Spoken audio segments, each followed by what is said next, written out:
Just a brief discussion. When you're trying to get your shoulder better, when you have shoulder pain, don't concentrate so much on structural abnormalities. Instead, concentrate more on function, improving the function of your shoulder. And here's why. So, structural abnormalities, what do I mean by that? Well, here we're talking about things like bone spurs, worn down cartilage. It's not that they're insignificant and can't cause pain, it's just that many people have them and have no pain. So, it's best to concentrate on restoring your shoulder function first and then see where you're at. Here are some examples using one common structural abnormality you've heard of, the torn rotator cuff. One study did ultrasound scans of 237 people with no shoulder pain. 41% of them had a torn cuff in at least one shoulder. Interestingly, 4 had full thickness tears, that's where it's torn completely through, in both shoulders. Okay, people had no pain. An even larger study took 411 people with no shoulder pain. Ultrasound scans found torn rotator cuffs in 23% of subjects. That's around a quarter. Some of these tears were even massive, measuring over 5 centimeters long. Remember, half these people have no pain. Now, that was ultrasound. How about MRI scans? They found the same thing too. One study looked at 96 subjects with no shoulder pain. How many had tears? A whopping 34%.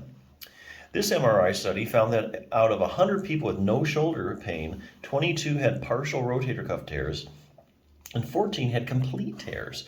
But what makes this investigation so interesting is the fact that they looked at the bones too.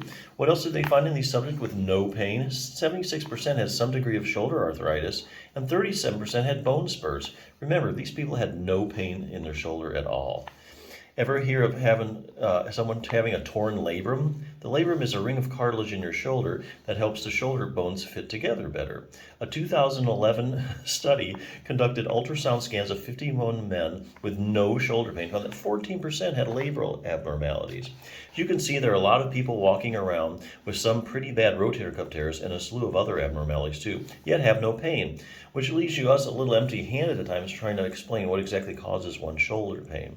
On the other hand, if you dig into the research a while on shoulder pain and function, you'll get a little different perspective on things. Here again, by function, I'm talking about how well a shoulder works and performs. So check out this study. There were 98 people with rotator cuff tears that had no pain. They were compared to 62 people with rotator cuff tears who had no shoulder pain. Researchers found no differences in the size of the tears between two groups. Okay, so here again, you got two groups of people with torn rotator cuffs. All right, some have pain, some don't. Research did, however, find excessive motion in the group that had rotator cuff tears and pain. So here we have two groups of people with rotator cuff tears. One group has pain, the other one doesn't. If you just looked at the structural abnormalities, the tears, you wouldn't be able to tell who had shoulder pain and who didn't, because both groups had the same size tears. On the other hand, if you looked at who had the most extra motion in their shoulder joints, well, you would be able to predict who hurt and who didn't. So there you go. That's why it's always better to concentrate on function. Treat the function of your shoulder first and not the structural abnormalities.